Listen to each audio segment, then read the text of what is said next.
So I have a bit of an announcement. I've written a book, well, an ebook. Well, I guess that's still a book, but it's called Necessarily Creative, a Blueprint for a Creative Life. You can check it out with a link in the description or just go to book.scottmclemore.com. This is really a distillation of a lot of what I've been working on for Keep the Flow, but put into a form that's more of a guide for people who either want to embark on a creative pursuit and center their lives more around creative activities, or for people that are already creative, either as professionals or in their private lives, who just want more of an overview of the various aspects we have to negotiate in order to live a creative life. I can remember conversations that I had with my parents when I was a teenager about to drop out of school to go on the road with a rock band. There was this moment when I said something like, I don't understand why anybody would want to do a job that wasn't creative. And my dad said, thanks a lot. You're talking about our jobs. It was awkward. I felt bad for what I said. I mean, not at the time. I was an obnoxious teenager just trying to say whatever would get me what I wanted. It confused me though. I had never thought about people having fulfilling careers that weren't creative. My mom was a high school guidance counselor, and she loved helping kids. It was fulfilling for her.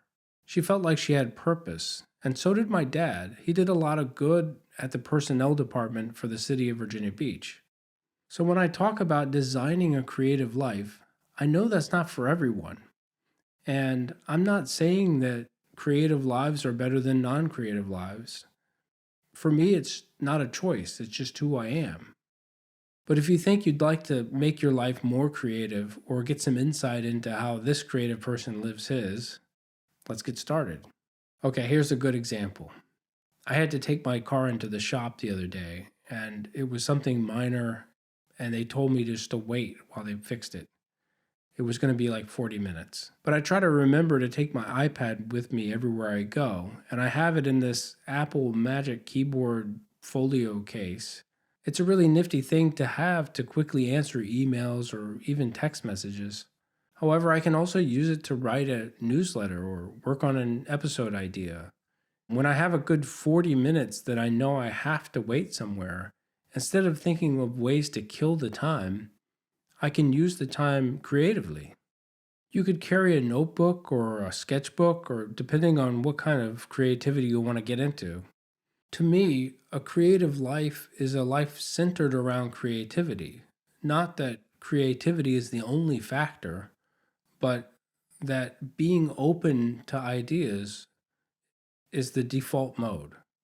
Moving through the world with our senses open, looking for fuel for our creative engines. We can also define it by the questions we ask, our curiosity, our sense of wonder. What do we want to know about? Do we have our antennas tuned to the right frequency? Are we picking up the signals that are all around us? In the book The Creative Act by Rick Rubin, he talks about being an artist or being creative as a way of moving through the world. And this is so true. It is a way of being, a way of perceiving the world and wondering what can we do with what we're experiencing.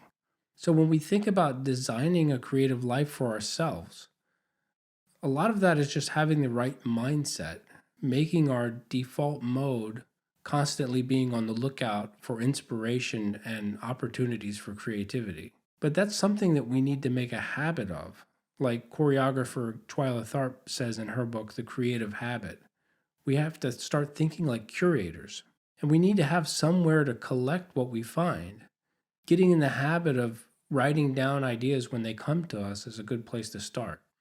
I went through a period of, well, I guess you could call it my stupid period, when I would get these ideas. I would get either like a melody or a rhythm would come into my mind, and I would think to myself, I should really figure that out on the piano when I get home. But I didn't. Again and again, I got potentially great ideas and forgot them. The next time I would sit down at the piano and try to remember what I had been singing to myself, it was gone. It was so frustrating, but it taught me that I needed to have a way to document my ideas right away. So I started using the voice memos app on my phone, and now whenever I get an idea, I record it as soon as possible. And the same thing with the podcast. I would get ideas for episodes or something to explore, and it would evaporate by the time I got home. These kind of ideas are a little easier to reconstruct, but sometimes I would forget them completely. So I started using Siri and the Reminders app on my iPhone just to have some sort of record of an idea or a specific time on a podcast I was listening to, so that I have a chance of going back and being able to figure out what I was thinking about. This made it so much easier to go back and develop these ideas further. Otherwise, it's like sitting down to the computer and just saying, what should I write about? Wasn't I thinking about something the other day? And having this cumbersome process of trying to piece it back together, or just having to start from scratch because I can't remember anything. Getting in the habit of collecting ideas is key to designing a creative life. That's where it all starts. So if we're trying to design a creative life, I would start with developing a habit of curation, both for our own ideas and things that we find interesting or inspiring. Establish a place to collect things. Implement a system of collection, whether that's a notebook or an app or just a cardboard box. We need to have a place to put our ideas and inspiration. Once we have that, the world becomes a more interesting place. Instead of moving through the world with blinders on, just trying to get from point A to point B, we see more because we have a reason to look. And set aside time to process what you've collected at least once a week, if not every day. And that could just be looking at it and thinking about it, or writing about it and developing it. Eventually, we have to do something with what we're collecting. Not all of it, of course. It's okay to let some things go. Feeling pressure to create something from every little idea or bit of inspiration that we find can lead to overwhelm. So just like a curator in a museum, we have to be able to sort through our stuff and pick and choose which things get developed. In the book, I talk about all sorts of stuff. I can't possibly cover it all here. But being open and aware and collecting from not just the obvious things, but looking to other creative fields and nature and trying to connect the dots and see how we're similar. That's a huge source of inspiration for me. We are really connected, and our creativity is an amazing example of this. Feeling that connection and allowing others to feel it is really at the heart of what we do. I start the book off with this question: what makes you so special? And I mean that in two different ways. There are definitely things about you that set you apart, that make you stand out. But there are also things that make you just like everyone else. And the kicker is that the things that make you stand out can also be the things that make you just like everyone else. For most of us, it's a combination of things that add up to our uniqueness. Any of those things taken separately might not be all that remarkable. Oh, you're an American living in Iceland. Well, that's not that unusual here, not anymore. But that also means that expats all over the world can relate to that part of my perspective. Each aspect of your uniqueness is an opportunity to relate to others, to connect. Another thing is getting over our fear of failure or fear of embarrassment. If we want to live a creative life, fear is the biggest obstacle. Fear is actually the topic of the very first podcast episode that I did on Keep the Flow, episode number 1. Seems like so long ago, but it was only February.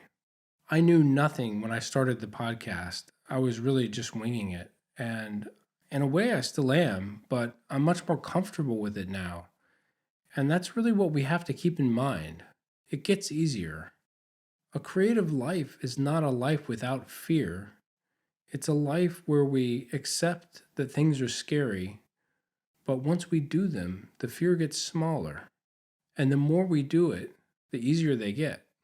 Young people definitely have an advantage when it comes to fear. I think as we get older, our awareness of what's at stake becomes much more acute. But we need to hang on to that feeling of invincibility for as long as we can. Trying things is such an important part of being creative. If we only did the things we knew would work, that's stagnation. That's what being stuck looks like. Again, there's a link in the description if you want to check out Necessarily Creative, the book, or just go to book.scottmclemore.com. Please do me a favor and hit that thumbs up and subscribe for more videos like this. Thanks so much for hanging out. That's all I've got for today. I'll catch you in the next episode. Until then, keep the flow.